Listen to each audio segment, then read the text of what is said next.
नमस्कार, ABP news पर आप सभी दर्शकों का बहुत बहुत स्वागत है। आपके साथ मैं हूं चित्रा त्रिपाठी। आप देखना शुरू कर चुके हैं टीवी का सबसे नया शो जनहित। जनहित मतलब जनता के लिए, जनता का जनता से जुड़ा टीवी शो। जनहित मतलब आपका शो, जनहित मतलब समाज का शो, जनहित मतलब राष्ट्र का शो। जैसा कि मैंने आपसे वायदा किया था, इस शो में मेरे और आपके बीच कोई दीवार नहीं होगी, मैं सीधे आपसे संवाद करूंगी। तो आइए शुरू करते हैं आज का जनहित। और सबसे पहले बात उन खबरों की जो खबरों की भीड़ से आज आपके लिए चुनकर लेकर आए हैं। सबसे पहले उस वीडियो का विश्लेषण होगा जो सुबह से ही सोशल मीडिया पर घूम रहा है। खाने में यूरिन कितना गंदा है वो सीन, हर घर का इस खबर से वास्ता है, इसीलिए आप इस खबर को जरूर देखिएगा। इसके बाद बात करेंगे जम्मू कश्मीर की, जहां सरकार बन गई है। उमर अब्दुल्ला ने सीएम पद की शपथ ले ली है, हिंदू डिप्टी सीएम बनाए हैं। लेकिन सवाल यह है कि अधिकारों का क्या होगा? क्या उमर अब्दुल्ला केजरीवाल बन जाएंगे? कितनी ताकत, कितनी शक्तियां होंगी उनके पास? उधर हरियाणा चुनाव में अप्रत्याशित सफलता के बाद कल भारतीय जनता पार्टी अपने सहयोगी दलों के साथ एक बड़ा शो करने जा रही है। पहले चंडीगढ़ में नायब सैनिक सीएम पद की शपथ लेंगे, उसके बाद पीएम मोदी देश भर के एनडीए मुख्यमंत्रियों के साथ बड़ी मीटिंग करने वाले हैं। और बात जनहित में बहराइच की भी होगी। दुर्गा प्रतिमा विसर्जन को लेकर जो बवाल शुरू हुआ वो थमता नहीं दिख रहा। आज बर्बरता के 30 सबूत हम आपको दिखाने वाले हैं, सच और झूठ का पर्दा उठाने वाले हैं। और आज एक और तस्वीर आई है, उसका जिक्र जनहित में जरूरी है, लिहाजा उसको भी हम आपके लिए लेकर आए हैं। न्याय की देवी अब सब देखेंगी। पूरी खबर के लिए थोड़ा इंतजार कीजिए। तो आइए शुरू करते हैं जनहित। कल जनहित में हमने खाने में थूकने वालों के खिलाफ यूपी सरकार के 2 अध्यादेश की खबर दिखाई थी।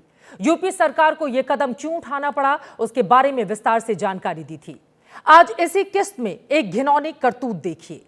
जानिए कि बदलते वक्त में इस तरह के कानून लाए जाने क्यों जरूरी हो गए हैं। हम उस तस्वीर पर आए उसके पहले एक डिस्क्लेमर देना जरूरी समझते हैं।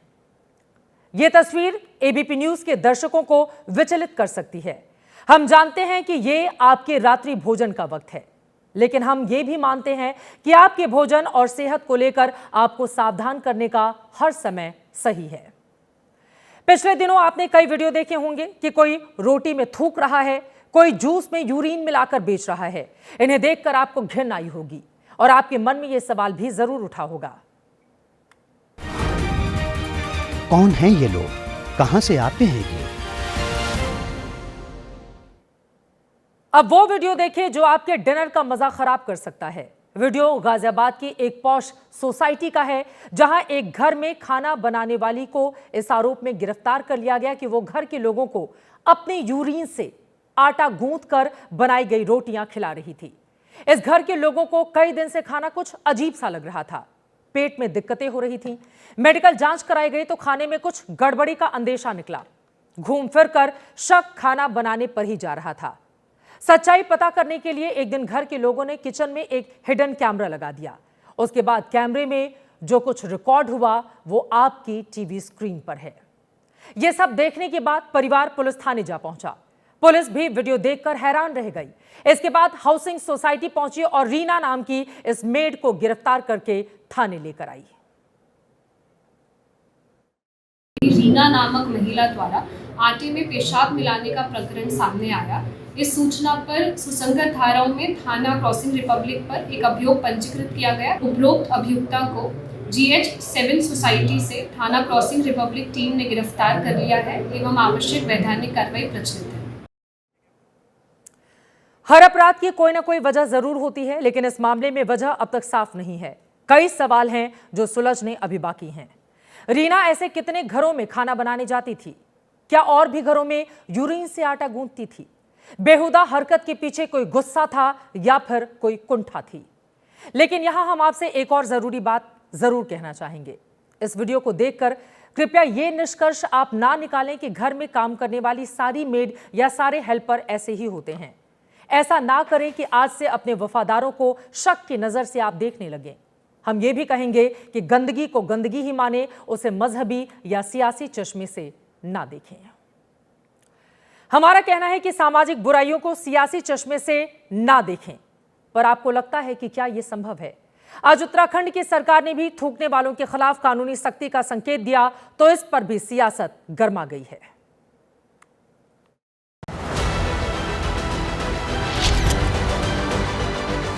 देहरादून का वीडियो जिसमें शक है कि एक ढाबे वाला रोटी को तंदूर में डालने से पहले उस पर थूक रहा था। मसूरी का वीडियो जिसमें कोई शक नहीं है क्योंकि चाय वाला बर्तन में ही थूक रहा था, साफ दिख रहा है। आज उत्तराखंड के मुख्यमंत्री पुष्कर धामी ने इशारों में साफ कह दिया कि अगर ऐसी गंदी घिनौनी हरकतें नहीं रुकी तो हो सकता है कि उन्हें भी यूपी सरकार की तरह अध्यादेश लाना पड़े। लोग बहुत श्रद्धा और आस्था के साथ पूरे देवभूमि को देखते हैं, यहाँ के लोगों को देखते हैं। तो यहाँ पर लैंड जिहाद हो, लव जिहाद हो या थूक जिहाद हो, वो देवभूमि के लिए बिल्कुल भी स्वीकार करने योग्य नहीं। उत्तराखंड का जो मूल स्वरूप है वो मूल स्वरूप बना रहना चाहिए। इधर मुख्यमंत्री धामी ने थूकने वालों को चेतावनी दी। उधर उत्तराखंड पुलिस के हवाले से एडवाइजरी भी जारी कर दी। इसमें पुलिस को आदेश दिया गया कि होटल ढाबों में काम करने वालों का 100% वेरिफिकेशन हो। होटल ढाबों के किचन में सीसीटीवी कैमरा लगाने को बढ़ावा दिया जाए। खोखे रेहड़ी पर मिलावट रोकने के लिए इंटेलिजेंस की मदद ली जाए। जरूरत के मुताबिक होटल्स और ढाबों में रैंडम चेकिंग की जाए। इस प्रकार की घटनाओं से समाज में टेंशन और फ्रिक्शन बढ़ता है। एक तो सभी होटल, रेस्टोरेंट, ढाबे के मालिकों को और मैनेजर्स को इसका बहुत ध्यान देना है और पब्लिक से भी हम अपील करेंगे अगर इसके बाद भी कहीं घटना होती है तो तुरंत हमारे संज्ञान में लाए और इस पर हम सख्ती से कार्रवाई करेंगे। धामी सरकार के फैसले का अखाड़ा परिषद ने स्वागत किया। कहा कठोर फैसलों से ही सनातन की शुद्धता बचेगी। उत्तराखंड में हमारे माननीय मुख्यमंत्री जी ने बहुत अच्छा निर्णय लिया है और पूरा संत समाज, साधु समाज, पूरे सनातनी उनकी प्रशंसा करते हैं, उनको आशीर्वाद देना चाहते हैं, साधुवाद देना चाहते हैं कि ऐसे व्यक्तियों पर तुरंत कार्रवाई हो और इनके लिए सख्त से सख्त कानून बनाया जाए। लेकिन उत्तराखंड के सीएम के बयान पर आपत्ति भी तुरंत आ गई। मुस्लिम पक्ष की ओर से कहा गया कि थूक जिहाद, लैंड जिहाद बोलकर सारे मुसलमानों को क्या एक तराजू में तौल रहे हैं? ये सब गलत बातें हैं और पुष्कर धामी जी को ये बातें सोच समझ कर कहना चाहिए क्योंकि इस देश में सभी तरह के धर्मों के और सभी तरह की जातियों के लोग रहते हैं। मेरे ख्याल से पुष्कर धामी जी आप सुन लीजिए, आप इन बयानबाजी को न करके ये जांच का विषय की जांच कराइए और इसकी पुष्टि कीजिए। इस मामले में सियासी आरोप पहले से लगाए जा रहे हैं कि थूक जिहाद का हल्ला सिर्फ एक वर्ग को बदनाम करने और दबाए रखने के लिए मचाया जा रहा है। जनहित में आपकी सेहत से जुड़ी 2 खबरें अभी और भी हैं, लेकिन उससे पहले कुछ सियासी खबरें भी आपको बता देते हैं। आज जम्मू कश्मीर में उमर अब्दुल्ला की सरकार बन गई।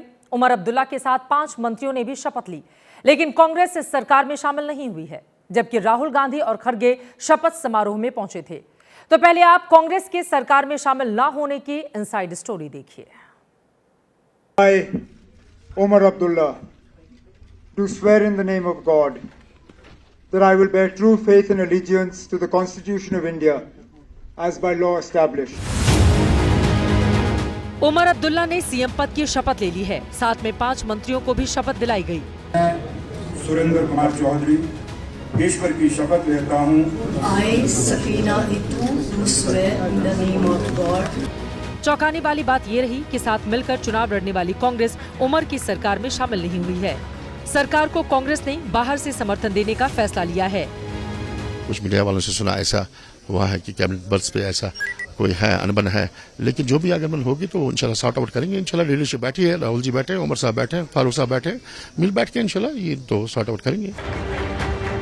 वैसे शपथ ग्रहण समारोह की शोभा बढ़ाने के लिए राहुल गांधी और मल्लिकार्जुन खड़गे तो पहुंचे ही थे। अखिलेश यादव सहित लेफ्ट और आप के नेता भी मौजूद रहे। सरकार में कांग्रेस शामिल नहीं हुई तो बीजेपी चुटकी ले रही है। कश्मीर हो या भारत का कोई भी अंग हो, इंडी गठबंधन के सभी सहयोगी कांग्रेस को एक बोझ के रूप में देखते हैं। लायबिलिटी है कांग्रेस, क्योंकि कांग्रेस के पास ना नीति है, ना नेता है, ना नीयत है। विधानसभा चुनाव में कांग्रेस का प्रदर्शन बहुत उम्दा नहीं रहा था और सूत्र बताते हैं कि बावजूद इसके कांग्रेस ने 2 मंत्री पद की मांग रखी थी, जिसे मानने से उमर अब्दुल्ला ने इनकार कर दिया। सिर्फ एक का ऑफर दिया गया, जिसे कांग्रेस ने स्वीकार नहीं किया। हालांकि पूर्ण राज्य की मांग के मुद्दे पर कांग्रेस और नेशनल कॉन्फ्रेंस दोनों एक पिच पर हैं। बहुत दिन के बाद डेमोक्रेसी यहाँ एस्टैब्लिश हुई है और इस डेमोक्रेसी को जिंदा रखने के लिए और संविधान के तहत सरकार चलाने के लिए ये एक मौका मिला है। हम जरूर इसको स्टेटहुड दिला के रहेंगे। वैसे देखें तो जम्मू कश्मीर में सरकार चलाने के लिए उमर के पास पर्याप्त बहुमत है। नेशनल कॉन्फ्रेंस खुद सबसे बड़ी पार्टी है तो निर्दलीयों का भी सरकार को समर्थन हासिल है। ऐसे में कांग्रेस के अंदर या बाहर रहने से सरकार की सेहत पर कोई फर्क नहीं पड़ने वाला। वैसे बात सिर्फ इतनी नहीं है कि कांग्रेस को सिर्फ एक सीट ऑफर हुई, जबकि वो 2 मंत्री पद चाहती थी। सरकार में शामिल ना होने के पीछे कांग्रेस के अनुच्छेद 370 से बच-बचकर चलने वाली प्लानिंग भी साफ तौर पर दिखती है।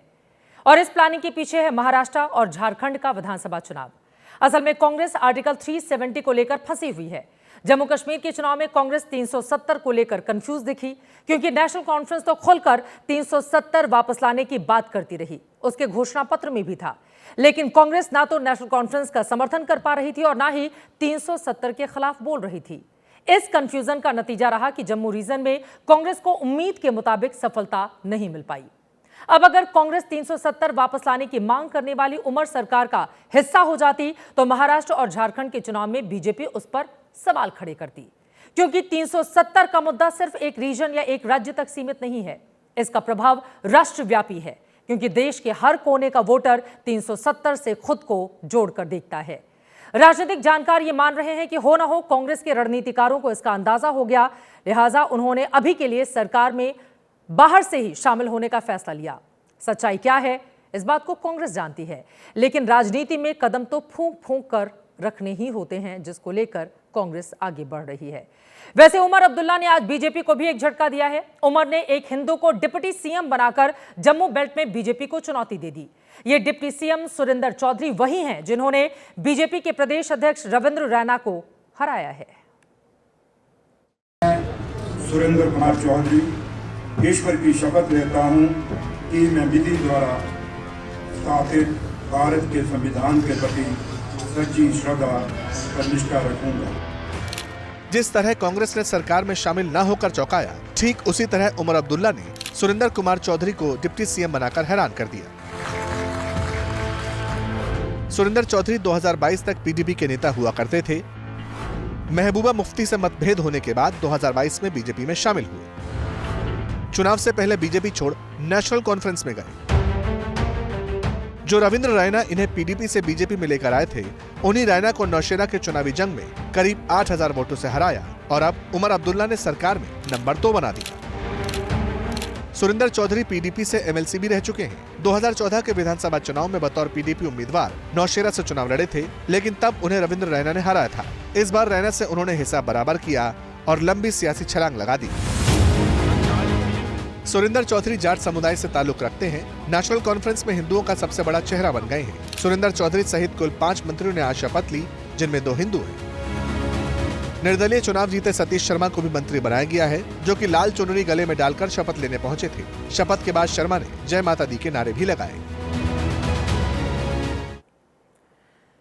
जम्मू कश्मीर में सरकार बनने और कार्यभार संभालने के बाद सीएम उमर अब्दुल्ला ने बड़े अफसरों के साथ मीटिंग भी की है, लेकिन बड़ा सवाल है कि उमर अब्दुल्ला कितने बड़े-बड़े फैसले ले पाएंगे, क्योंकि इस बार उनके पास उतनी ताकत नहीं है जितनी पिछले बार सीएम रहते हुए मिली थी।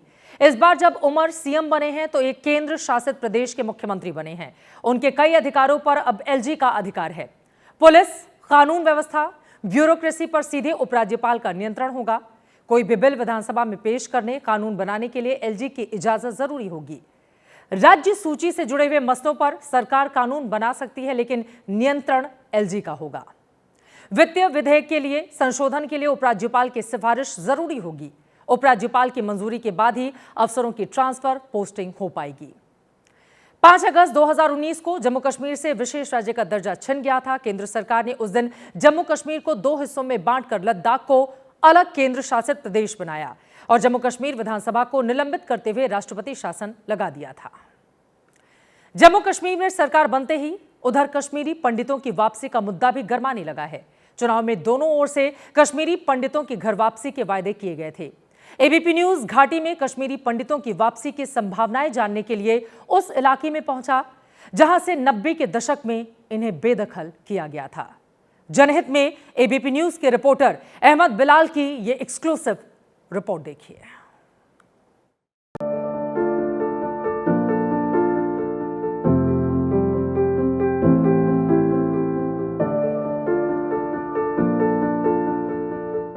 ये खंडरनुमा घर कभी घाटी की शान माने जाते थे, लेकिन 37 साल हो गए हैं घर के इन बरामदों, सीढ़ियों और आंगन को अपनों का इंतजार है। आपको दिखाने जा रहे हैं कि देखिए यहाँ पे जो लोग रहा करते थे उन्हें कितनी जल्दबाजी में ये घर जो है वो छोड़ करके जाना पड़ा और इतने डरे और सहमे थे कि वापस जो है उन्होंने इस घर में आने की सोच भी नहीं सकते थे। और अब देखिए कि इस घर की जर्जर हालत जो है वो किस तरीके से यहाँ पर दिखाई दे रही है। तकरीबन 2 तल्ले का ये मकान है और इस तरीके से यहाँ पर छत जो है वो पूरी तरीके से टूट चुकी है, दरवाजे के पल्ले जो है वो निकले हुए दिखाई दे रहे हैं। 90 के दशक में कश्मीरी पंडितों को उनके घरों से भगाया गया और तब से वो वापसी का इंतजार कर रहे हैं। हमारे रिपोर्टर बिलाल से कश्मीरी पंडितों ने अपना दर्द साझा किया। हमारी यहाँ पे परमानेंट मतलब 1 टाइम सेटलमेंट की बात हो जाए, क्योंकि कब तक हम यूं बच्चों को लेके कभी वहाँ दर बदर होंगे, कभी यहाँ आधी फैमिली हमारी यहाँ है, आधी वहाँ है। इसमें हम माइग्रेशन हुआ था तो उस समय मतलब हाँ फारूक जी के ऊपर थोड़ा दाग लगा था, धब्बा लगा था। उनके बेटे जो उम्र बदर अभी बने हैं तो वो इस धब्बे को मिटाना चाहेंगे। गवर्नमेंट खाली एक हेल्प कर सकते हैं, कश्मीरी पंडित को पैकेज दे सकते हैं, ज़मीन दे सकती हैं, लेकिन बसाने की काम गवर्नमेंट से नहीं होगी। ये किससे होगी? ये होगी जब तक यहाँ का मुसलमान भाई, सिख भाई, ईसाई जितने भी फिरके यहाँ हैं एक टेबल पर बैठकर आपस में कोई मसला का हल नहीं निकालेंगे। चुनाव में दोनों गठबंधन ने कश्मीरी पंडितों की वापसी को मुद्दा बनाया था। 2 दिन पहले फारूक अब्दुल्ला ने दशहरा कार्यक्रम के दौरान कश्मीरी पंडितों की वापसी की बात दोहराई थी। अब से वक्त आ गया, उनको घर वापस आना चाहिए, जल्दी आना चाहिए। उनको भी महसूस होना चाहिए कि नेशनल कॉन्फ्रेंस की हुकूमत उनकी दुश्मन नहीं है। अब सरकार बन गई है तो निगाहें उसकी तरफ हैं। सवाल यह है कि वापसी का कौन सा फॉर्मूला सरकार बनाएगी। वैसे हमारी टीम ने जिस इलाके में पड़ताल की वहां के घर रहने लायक नहीं रह गए हैं। जम्मू कश्मीर में सरकार बन चुकी है, उसके सामने चुनौतियां हैं। कश्मीरी पंडितों की वापसी के लिए क्या रूपरेखा आगे बनाई जाएगी, इस पर लगातार एबीपी न्यूज की नजर बनी रहेगी। और जैसा कि जनहित में मैंने आपको बताया था कि नायब सिंह सैनी ही हरियाणा के मुख्यमंत्री होंगे, आज उस पर बाकायदा मुहर लग गई। पर्यवेक्षक बनकर गए गृहमंत्री अमित शाह ने विधायकों के साथ बड़ी बैठक की और उन विधायकों के बीच में से अनिल विज से ही सैनी के नाम पर प्रस्ताव करवा दिया, जो खुद को मुख्यमंत्री का दावेदार बता रहे थे। नायब सरकार कल पंचकुला में दोपहर 12:30 बजे शपथ लेगी।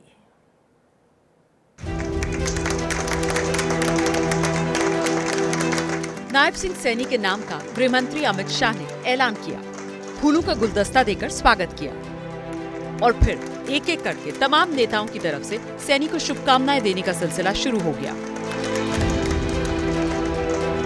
तय तो पहले से था कि नायब सिंह सैनी ही हरियाणा के सीएम होंगे, लेकिन बीजेपी का इतिहास कहता है हमेशा ऐसे फैसलों में पार्टी चौंकाती रही, लिहाजा हर कोई चौकन्ना था। मीटिंग शुरू हुई तो केसरिया रंग की पगड़ी लगाए बीजेपी के विधायक कुर्सियों पर बैठे थे। पर्यवेक्षक के तौर पर अमित शाह और मोहन यादव मौजूद थे। भरी मीटिंग में कृष्ण बेदी और अनिल विज ने सैनी के नाम का प्रस्ताव रखा और फिर सर्वसम्मति से जब प्रस्ताव पास हुआ तो अमित शाह ने माइक से ऐलान कर दिया, हमारे पूर्व मुख्यमंत्री श्री नायब सिंह जी का, मैं नायब सिंह जी को विधायक दल के नेता के रूप में चुना हुआ। अनिल विज खुद सीएम के दावेदार थे, लेकिन पार्टी ने उन्हीं से प्रस्ताव रखवा दिया ताकि कोई विवाद ही न हो। पार्टी ने आज तक जो भी दायित्व मुझे दिया है मैंने वो निभाया उसको। पार्टी जानती है इस बात को। नहीं, कोई नाम नहीं, सर्वसम्मति से मैंने कहा। सीएम का नाम फाइनल हुआ तो बाहर ढोल नगाड़ों से स्वागत हुआ।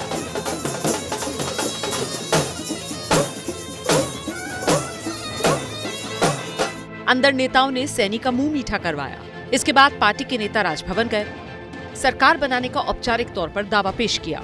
अब कल पंचकुला में शपथ ग्रहण का भव्य समारोह रखा गया है। बाकायदा स्वागत के लिए बड़े बड़े पोस्टर चंडीगढ़ से लेकर पंचकुला तक सड़कों पर लग गए हैं। प्रधानमंत्री नरेंद्र मोदी सहित देश भर के एनडीए नेता कल चंडीगढ़ पहुंचेंगे। प्रधानमंत्री इनके साथ बड़ी मीटिंग भी करेंगे। सूत्रों के मुताबिक बीजेपी ने हरियाणा में मंत्रियों के नाम भी फाइनल कर लिए हैं। एबीपी न्यूज को मिली जानकारी के मुताबिक नायब सिंह सैनी के अलावा 12 चेहरे मंत्रिमंडल का हिस्सा होंगे। सूत्रों की माने तो जिन चेहरों को मंत्रिमंडल में शामिल किया जाएगा उनमें अनिल विज, कृष्णा बेदी, कृष्णलाल पवार, अरविंद शर्मा, मूलचंद शर्मा, लक्ष्मण यादव, राव नरबीर, सुनील सांगवान, बिपुल गोयल के नाम की चर्चा इस वक्त चल रही है। इस बार बीजेपी ने हरियाणा में ऐसा प्रदर्शन किया है जिसकी उम्मीद नहीं की जा रही थी। ऐसे में माना जा रहा है कि मंत्रिमंडल में सर्व समाज और सभी क्षेत्रों को प्रतिनिधित्व दिया जाएगा। इस चुनाव में बीजेपी ने न सिर्फ हैट्रिक के जरिए जीत का रिकॉर्ड बनाया है, बल्कि सीटों के मामले में 2014 और 2019 के चुनाव को भी पीछे छोड़ दिया है। अहिरवाल रीजन में बीजेपी को अच्छी खासी सीटें मिली हैं। ऐसे में माना जा रहा है कि इस इलाके का मंत्रिमंडल में अच्छा दखल हो सकता है। आगे बढ़ते हुए हरियाणा से उत्तर प्रदेश लेकर चलते हैं आपको। देश के सबसे बड़े प्रदेश में 9 सीटों पर उपचुनाव होने हैं, लेकिन जिस मिल्कीपुर में चुनाव का ऐलान नहीं हुआ, सबसे अधिक चर्चा उसी सीट की हो रही है। आज बीजेपी नेता ने कोर्ट में लगाई अपनी वो अर्जी वापस ले ली है जिसमें तत्कालीन विधायक अवधेश प्रसाद के नामांकन पर सवाल उठाए गए थे। इस मामले की वजह से ही उपचुनाव का ऐलान कल नहीं हुआ था। अब कल कोर्ट में सुनवाई होगी, जिसके बाद उपचुनाव का रास्ता क्या साफ हो पाएगा, ये बड़ा सवाल है। अभी जो है आपने चुनावों की तारीखों का ऐलान किया है, लेकिन उसमें कुछ ऐसी सीट्स हैं विधानसभा जहां पर उपचुनाव होना था या लोकसभा जिन पर नहीं ऐलान किया गया। वो कौन कौन? Milkipur also is under election पर। एबीपी न्यूज के रिपोर्टर अंकित गुप्ता ने कल जब मुख्य चुनाव आयुक्त से सवाल मिल्कीपुर को लेकर पूछा, तब उन्होंने मामला पेंडिंग होने की बात कही। अब कोर्ट में मामला दायर करने वाले पूर्व विधायक गोरखनाथ बाबा ने अर्जी वापस ले ली है। कोर्ट जाकर आज पूर्व विधायक के वकील ने अर्जी वापस ली। अब सवाल ये कि मिल्कीपुर में उपचुनाव कब होगा। अगले महीने की 13 तारीख को उत्तर प्रदेश में 9 विधानसभा सीट पर उपचुनाव का ऐलान हो चुका है। ऐसे में हो सकता है कि मिल्कीपुर के वोटर्स को अभी इंतजार करना पड़े। वैसे बीजेपी का दावा है उनकी तैयारी पूरी है। संगठन की दृष्टि से हम लोगों ने अपनी पूरी तैयारी, हमारी 9 की 9 सीटों की, 9 की 10 की 10 सीटों की है। हम सब लोग पूरी ताकत के साथ एनडीए के घटक दलों के सब लोग मिलकर योगी जी के नेतृत्व में हम चुनाव लड़ेंगे। अयोध्या जिले की मिल्कीपुर सीट से समाजवादी पार्टी के अवधेश प्रसाद विधायक थे, जो फैजाबाद से लोकसभा चुनाव जीते हैं। समाजवादी पार्टी ने इस सीट से अवधेश प्रसाद के बेटे अजीत की उम्मीदवारी का ऐलान कर रखा है। अवधेश प्रसाद भी दावा जीत का कर रहे हैं। ये सीट समाजवादी जीतेगी और एक ऐतिहासिक जीत होगी। 1000, 2000, 10,000 की जीत नहीं, बहुत बड़े वोट से। एक इतिहास जिस तरह से भारतीय जनता पार्टी बुरी तरह से हारेगी, अब सर समाजवादी पार्टी जीतेगी। वैसे कल जब आयोग ने मिल्कीपुर में चुनाव का ऐलान नहीं किया, तब विपक्ष ने बीजेपी पर निशाना साधा। अखिलेश यादव तक ने सोशल मीडिया पर पोस्ट कर सवाल उठाए। फिलहाल जो तकनीकी समस्या थी वो दूर हो चुकी है। इंतजार इस बात का है कि मिल्कीपुर में चुनाव को लेकर आयोग क्या फैसला लेता है। मिल्कीपुर को लेकर समाजवादी पार्टी सरकार के खिलाफ आक्रामक इसलिए है क्योंकि वहां का सामाजिक समीकरण उसके पक्ष में दिख रहा है। 2022 के चुनाव में समाजवादी पार्टी के अवधेश प्रसाद ने बीजेपी उम्मीदवार को हरा दिया था। करीब 3.5 लाख वोटरों में ब्राह्मण वोटर 60,000 हैं, यादवों की तादाद 55,000, पासी भी 55,000, मुस्लिम 30,000 के आसपास, ठाकुर 25,000, बाकी दलितों की संख्या भी 25,000 के आसपास है। चौरसिया समाज 20,000, वैश्य 15,000 हैं। पासी, यादव और मुसलमान वोट बैंक के दम पर समाजवादी पार्टी जीत की रणनीति बनाकर चल रही है। यूपी में उपचुनाव के लिए बीजेपी ने अभी उम्मीदवारों की लिस्ट जारी नहीं की है, लेकिन एबीपी न्यूज के पास सूत्रों के हवाले से एक्सक्लूसिव जानकारी है। हर सीट के लिए 3 दावेदारों के नाम हैं और उनका सीएम योगी के साथ कोर ग्रुप की बैठक में नाम तय किया गया है। इनमें से किसी एक नाम पर नेतृत्व की मोहर लगनी बाकी है। कटेहरी के फाइनल पैनल में अवधेश द्विवेदी, धर्मराज निषाद और अजीत सिंह के नाम हैं। करहल से अनुजेश प्रताप सिंह, शिवम चौहान, वीरेंद्र शाक्य के नाम आगे चल रहे हैं। गाजियाबाद से संजीव शर्मा, मयंक गोयल, ललित जायसवाल के नाम पर चर्चा है। सीसामऊ से नीतू सिंह, नीरज चतुर्वेदी, सुरेश अवस्थी में से किसी एक को टिकट मिल सकता है। कुंदरकी से शेफाली सिंह, रामवीर सिंह, मनीष सिंह के नाम आगे हैं। खैर से सुरेंद्र दिलेर, भोला दिवाकर, मुकेश सूर्यवंशी के नाम आगे चल रहे हैं। मजवा से उत्तर मौर्य, सुची स्मिता मौर्य, सीएल बिंद के नाम भेजे गए हैं, जबकि फूलपुर से अनिरुद्ध पटेल, दीपक पटेल, कविता पटेल के नाम इस पैनल में शामिल किए गए हैं। मीरापुर की सीट सहयोगी आरएलडी को दी गई है, जबकि मिल्कीपुर में चुनाव का ऐलान ही नहीं हुआ। हालांकि दोनों जगह पार्टी ने 3-3 नामों को तय कर रखा है। और अब महाराष्ट्र की खबर, जहां विधानसभा चुनाव की तारीख के ऐलान के साथ ही बीजेपी, शिवसेना और एनसीपी के गठबंधन की तैयारियां तेज हो गई हैं। मुख्यमंत्री एकनाथ शिंदे और दोनों डिप्टी सीएम देवेंद्र फडणवीस और अजित पवार ने मुंबई में एक साझा प्रेस कॉन्फ्रेंस करके महायुति सरकार के 2 साल के कामकाज का लेखा जोखा पेश किया है। निर्वाचन आयोग की ओर से मंगलवार को महाराष्ट्र में चुनाव की घोषणा होते ही मुंबई में महायुति का मंच सज गया। मुख्यमंत्री एकनाथ शिंदे ने अपने दोनों डिप्टी सीएम के साथ अपनी सरकार के 2 साल का रिपोर्ट कार्ड पेश किया। सीएम ने बताया कि उनकी सरकार ने जनहित में 900 फैसले लिए, लाडकी योजना में 2.5 करोड़ लाभार्थी जोड़े गए, लाभार्थियों के खाते में 17,000 करोड़ रुपए डाले गए। चुनाव न होने के बावजूद लगातार काम हुए, क्योंकि महायुति टीम की तरह काम कर रही है। एकनाथ शिंदे ने इशारों में कह दिया कि महाराष्ट्र में भी विपक्ष का हाल हरियाणा जैसा ही होगा। हरियाणा का चुनाव जब तक नहीं हो रहा था तब तक बहुत डांस कर रहे थे, जलेबी बांट रहे थे, पेड़ा बांट रहे थे, लड्डू बांट रहे थे, डोल फोड़ रहे थे। जैसे हरियाणा का डोल फूट गया, अभी जमीन पे आए वो लोग। महायुति में मुख्यमंत्री के चेहरे के सवाल पर शरद पवार को चुनौती देते हुए देवेंद्र फडणवीस ने महाविकास आघाड़ी का सीएम फेस घोषित करने की चुनौती दे डाली है।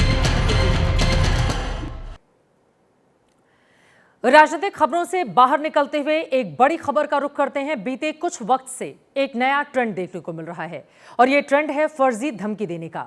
कभी हॉक्स कॉल के जरिए तो कभी सोशल मीडिया पोस्ट के जरिए धमकियां दी जा रही हैं कि फला प्लेन में बम है, फला अस्पताल या स्कूल में बम है। बीते 3 दिन में 12 से ज्यादा विमानों में बम होने की धमकी दी गई है। इनमें से ज्यादातर धमकियां अलग अलग सोशल मीडिया अकाउंट्स के जरिए दी गईं।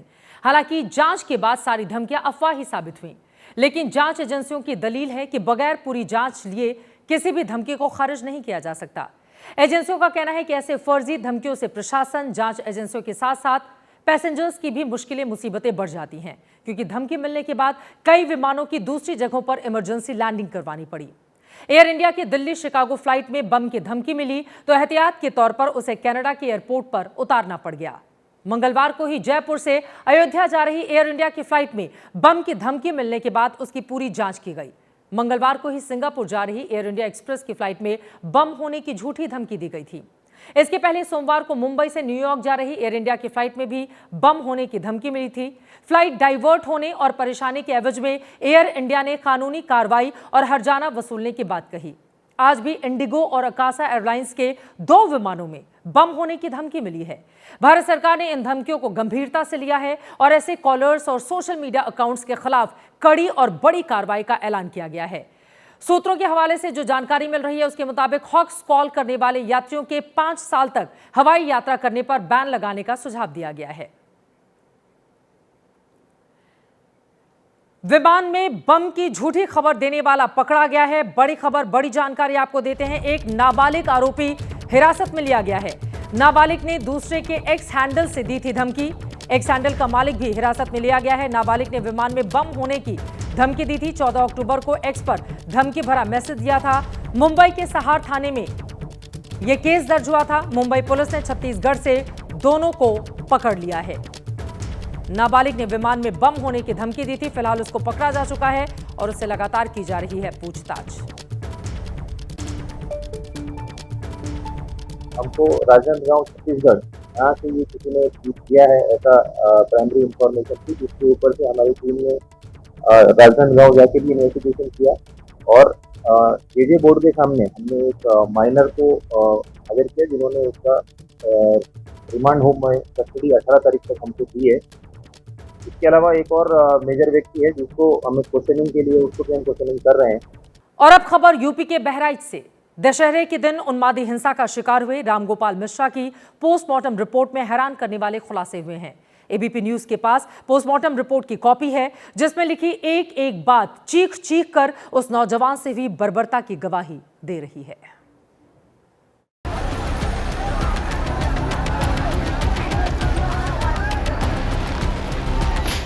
दुर्गा प्रतिमा विसर्जन के दिन की इन तस्वीरों की याद अब भी ताजा है।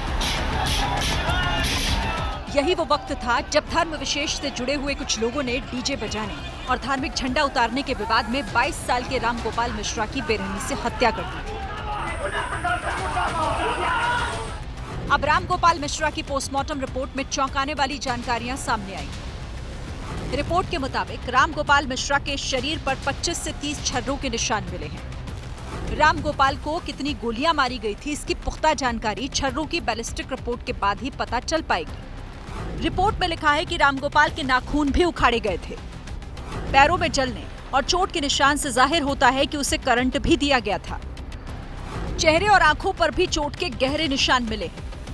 पोस्टमार्टम रिपोर्ट में रामगोपाल की मौत की वजह ज्यादा खून बहने को बताया गया है। डेथ का कारण है शॉक एंड हेमरेज, अत्यधिक रक्तस्राव, उसके कारण मृत्यु। छर्रे लगे, शरीर के अंदर गए, उसके कारण ब्लीडिंग हुई है, बाहर भी हुई है, अंदर भी हुई है। इस बीच इस मामले में नेपाल कनेक्शन भी सामने आया। माना जा रहा है कि रामगोपाल मिश्रा की हत्या के मुख्य आरोपियों में एक अब्दुल हमीद नेपाल भाग गया है। फिलहाल यूपी पुलिस उसकी तलाश कर रही है। दुखद है इस तरह की घटना, और मुझे विश्वास है कि हमारी सरकार जो भी अपराधी हैं, जो इस कृत्य में शामिल हैं, उन सबके खिलाफ विधि सम्मत कठोरतम कार्रवाई करेगी। हत्या के 3 दिन बाद बहराइच में हालात सामान्य हो रहे हैं। हालांकि इंटरनेट सेवा तीसरे दिन भी बंद रही। वहीं सशस्त्र सीमा बल ने बहराइच से सटी नेपाल सीमा पर चौकसी बढ़ा दी है।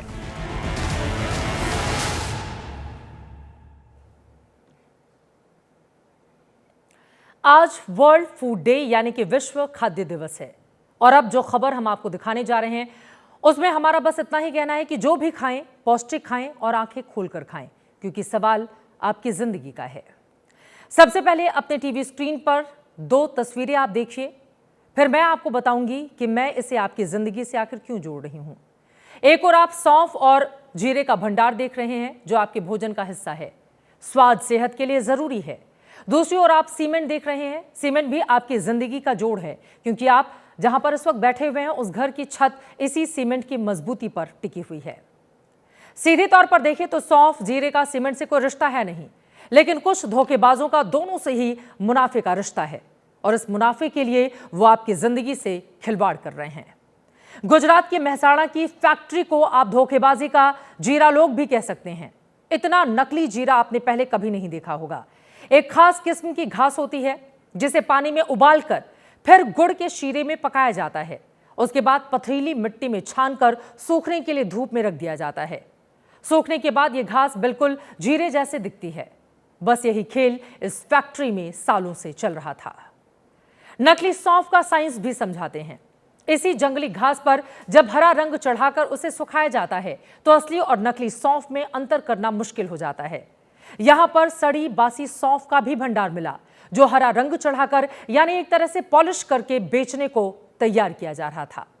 सौंफ और जीरा भोजन के अनिवार्य अंग हैं। दोनों में ही calcium, magnesium, potassium, phosphorus, iron और विटामिन होते हैं। इनके नकली होने से सबसे बड़ा डर पेट की बीमारियों का है। नकली सौंफ और जीरे से रोग प्रतिरोधक क्षमता बढ़ने की बजाय घटने का खतरा हो जाता है। यानी कि यहां पर विशुद्ध रूप से आपके शरीर से पोषक तत्व चुराने और उसकी जगह शरीर में जहर घोलने का मामला है। अब जरा नकली सीमेंट पर आते हैं। सीमेंट की जान उसकी उम्र में होती है। महीनों पुरानी सीमेंट किसी काम की नहीं रहती, क्योंकि नमी आने से उसमें मजबूती नहीं रह जाती। लेकिन पीलीभीत की एक इंडस्ट्री में एक्सपायरी डेट पार कर चुकी कठोर सीमेंट को फिर से पीसकर ब्रांडेड कंपनियों के लेबल वाले बोरों में भरकर बेचने का खेल चल रहा था। छापा पड़ा तो कई कंपनियों के नकली बोरे मिले। नकली सीमेंट से भरी हुई 1,2500 बोरियां जब्त कर ली गई हैं।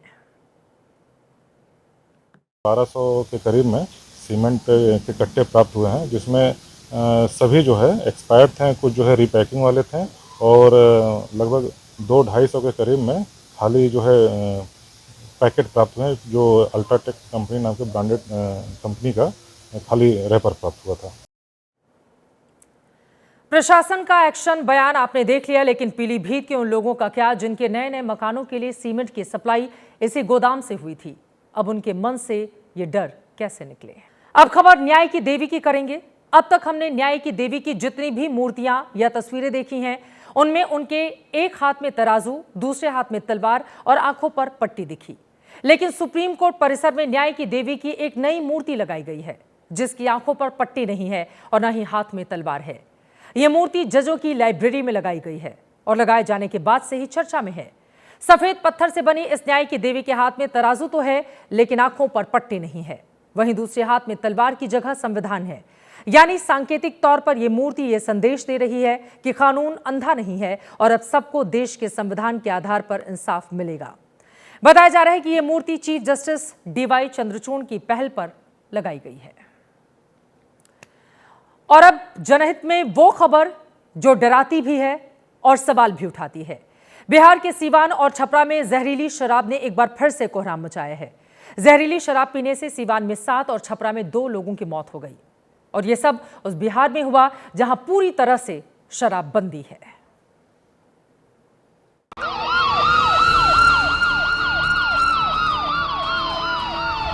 सिवान के सदर अस्पताल में सुबह होते ही एम्बुलेंस की आवाजाही अचानक ही बढ़ गई। पूरा अस्पताल एम्बुलेंस के सायरन से गूंज उठा।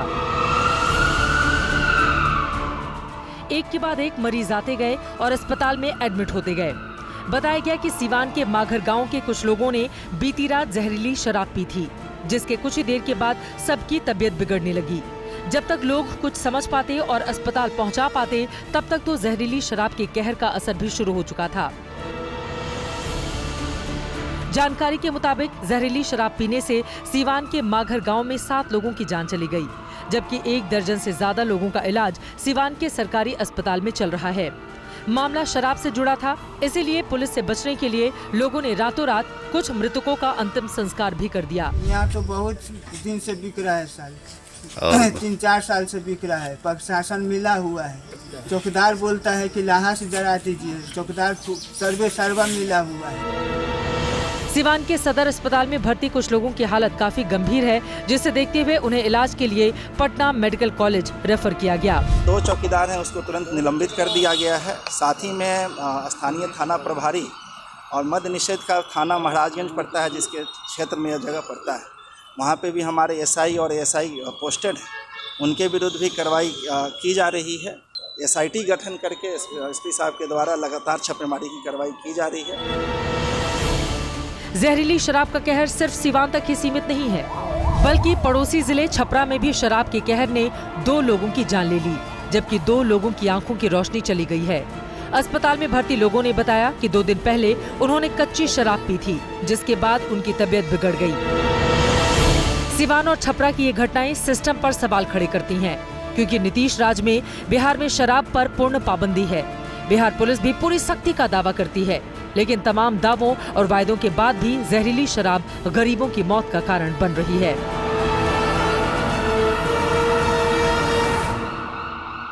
अगर आपके पास 23 करोड़ रुपए हों, तो आप उससे क्या खरीदना पसंद करेंगे? एक बड़ा बंगला, एक लग्जरी कार, ढेर सारी गोल्ड ज्वेलरी, या फिर 23 करोड़ का एक भैंसा? पहले इस भैंसे को देखिए और फिर खरीदने या ना खरीदने का मन बनाइए।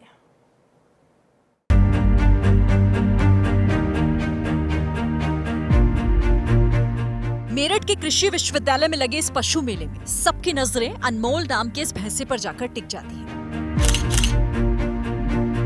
लेकिन कद काठी से ज्यादा अनमोल के आकर्षण की वजह है उसकी कीमत।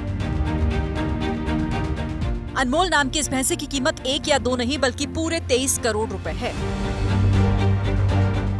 इस भैंसे की जो अनमोल नाम है, इस भैंसे की कीमत बताई जा रही है करीब 23 करोड़ रुपए। सुनकर चौंक गए होंगे, दोबारा आपको बता देता हूं, इस भैंसे की कीमत 23 करोड़ रुपए है। इसी के साथ जनहित में आज के लिए बस इतना ही, लेकिन चलते चलते आज का जरूरी मंत्र बताते हैं। सफलता हमारा परिचय दुनिया से करवाती है और असफलता हमारा दुनिया का परिचय हमसे करवाती है। जनहित में जरूरी इसी मंत्र के साथ शो में बस इतना ही। मुझे दीजिए इजाजत। देश और दुनिया की तमाम खबरों के लिए आप देखते रहिए एबीपी न्यूज, जो आपको रखे आगे।